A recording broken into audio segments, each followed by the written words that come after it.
పిచ్చ. అదే జీవితం, అదే లక్ష్యం. పిచ్చి చదువు అంటే. 24 గంటలు చదువు, చదువు, చదువు, చదువు, చదువు, చదువు తప్ప నాకు వేరే ప్రపంచం లేదు. సినిమాలకు కూడా వెళ్ళడం తప్పు.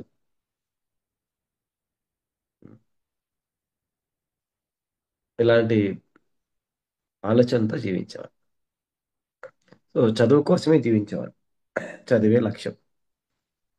అప్పుడున్న దాంట్లో ప్రథమ లక్ష్యం, స్టార్టింగ్ లక్ష్యం ఇంజనీరింగ్ సీట్ సంపాదించడం. ఆ తర్వాత ఐఐటి, పిహెచ్డి, ఐఏఎస్, చివరికి ఐఏఎస్ చేయాలి, లేదా అమెరికాకి వెళ్ళిపోయి సెటిల్ అయిపోవాలి. ఇలాంటివన్నీ లక్ష్యాలు ఉంటాయి. సో ఇంజనీరింగ్ కోసం విపరీతంగా చదివి ఇంజనీరింగ్ సీట్ వచ్చింది. దాంతో పాటు వేరే ఇబ్బందులు కూడా వచ్చాయి. మానసిక, శారీరక ఇబ్బందులు. దానివల్ల చదువు డిస్టర్బ్ అయిపోయింది. ఇంజనీరింగ్ చేరాను కర్నూలులో, కానీ చదువు డిస్టర్బ్ అయిపోయింది. చదవలేని పరిస్థితికి వెళ్ళిపోయాను. సో దాన్ని మళ్ళీ బాగుపరచుకోవడానికి ఎలా, నేను చదువులో బాగా ఉండాలి,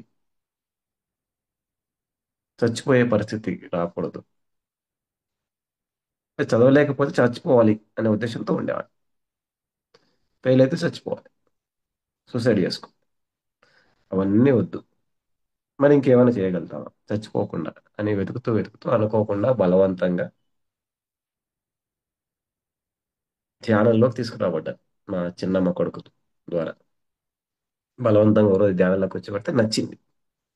బలవంతంగా చేసే ధ్యానమే బాగుంటే ఇష్టంతో చేస్తే ఎలా ఉంటుందో అని చదువు కోసం మాత్రమే ధ్యానం మొదలుపెట్టాను. ఆధ్యాత్మికత అంటే ఇంట్రెస్ట్ లేదు, కానీ చదువు అంటే interest. చదువుకు ఇది ఉపయోగపడుతుంది, నాకు ఏకాగ్రత ఇస్తుంది, ఉం? నాకేదో కాన్ఫిడెన్స్ ఇస్తుంది, ప్రశాంతతనిస్తుంది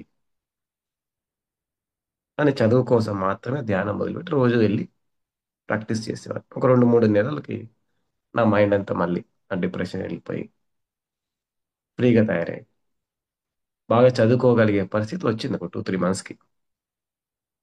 కానీ అదే టైంలో అక్కడ పత్రసారి ఉండడం, అదృష్టవశాత్తు పత్రసారి అప్పుడు అక్కడే ఉండేవారు.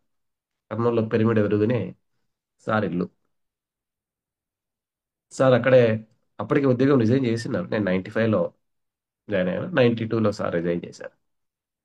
అప్పుడప్పుడు వేరే ఊరికి వెళ్ళి వస్తూ ఉండేవారు. తిరుపతి, అనంతపురం, నాకు తెలిసి అప్పటికి స్టార్ట్ అయింది. గుంతకల్లు, ఉరవకొండ. హైదరాబాద్ అప్పటికి స్టార్ట్ అవ్వలేదు. సార్ అంతకుముందు హైదరాబాద్లో ఉన్నప్పుడు ట్రై చేశారు కదా, స్టార్ట్ అవ్వలేదు. Vizag, doctor GK. విజయవాడ కొద్దిగా స్టార్ట్ అయింది అప్పటికి. 96-97లో విజయవాడ స్టార్ట్. సో రోజు ఆయన కలిసేవాళ్ళు. 10 మంది కూడా లేదు నాకు గుర్తుంది. అంతా పిల్లలమే. డాక్టర్ న్యూటన్ గారు, డాక్టర్ పరమేశ్వర్ రెడ్డి గారు, యుగంధర్ గారు, వాళ్ళు మా సీనియర్స్. 2-3 ఇయర్స్ మెడిటేషన్లో సీనియర్స్. వారంతా కూడా అప్పటికి స్టూడెంట్సే. నాకు గుర్తుండి న్యూటన్ గారు అప్పుడు పీజీ చదువుతున్నారు. పరమేశ్వర్ రెడ్డి గారు, జీకే గారు ఇంకా మెడిసిన్ చేస్తున్నారు. They were medical students, I was engineering student. అంతా పిల్లలమే ఉన్నాం, పెద్దవాళ్ళు లేరు. ఒక్కరో ఇద్దరు పెద్దవాళ్ళు ఉంటారు. సో ఇలా రౌండ్ కూర్చున్నారు. రోజు ఏదో ఒక విషయాలు చెప్పేవారు సార్. ఫస్ట్ ధ్యానం చేసావా, ఎలా ఉంది, ఈరోజు ఎంతసేపు ధ్యానం చేసావు. ఫస్ట్ ధ్యానము, ధ్యానము, ధ్యానము, ధ్యానం. ధ్యానం చేస్తే ఎలా ఉంది, ఏం అనుభవాలు వచ్చాయి. నాకేం అనుభవాలు వచ్చాయి కాదు. అందరు గొప్ప గొప్ప అనుభవాలు చెప్పేవాళ్ళు. అప్పట్లో ఆర్టీసీ శివశంకర్ రెడ్డి కూడా ఉండేవాడు. గొప్ప గొప్ప తాడే అనుభవాలు చెప్పేవాడు. అందరు ఏ హాస్టల్ డ్రైవర్లు అన్నీ చెప్పేవాడు, నాకేం వచ్చేది కాదు. సరే నాకు రావాల్సింది నాకు వస్తుంది కదా అని వచ్చేవాడిని. నాకు రావాల్సింది నాకు వస్తుంది కదా, నాకు కావాల్సింది చదువు, మిగతా అవసరం లేదు. చదువుకునే వాళ్ళతోనే మాట్లాడాలి అది కూడా. సరిగ్గా చదువుకోని వాళ్ళతో మాట్లాడకూడదు. బ్యాడ్ స్టూడెంట్స్‌తో అసలు మాట్లాడనే కూడదు. మన లెవెల్‌కి తగిన వాళ్ళతోనే మాట్లాడాలి స్టూడెంట్ లైఫ్‌లో. అప్పుడు అలాంటివి ఉండేవి కదా! గుడ్ స్టూడెంట్స్‌తోనే మాట్లాడాలి. బ్యాడ్ స్టూడెంట్స్‌తో మాట్లాడకూడదు. కాబట్టి ఇంజినీరింగు, మెడిసిను చదివే వాళ్ళతో మాట్లాడేవాడిని. మెడిటేషన్ చేసే వాళ్ళతో కూడా. మిగతా వాళ్ళతో మాట్లాడేది లేదు. ఈగో, అహంకారం.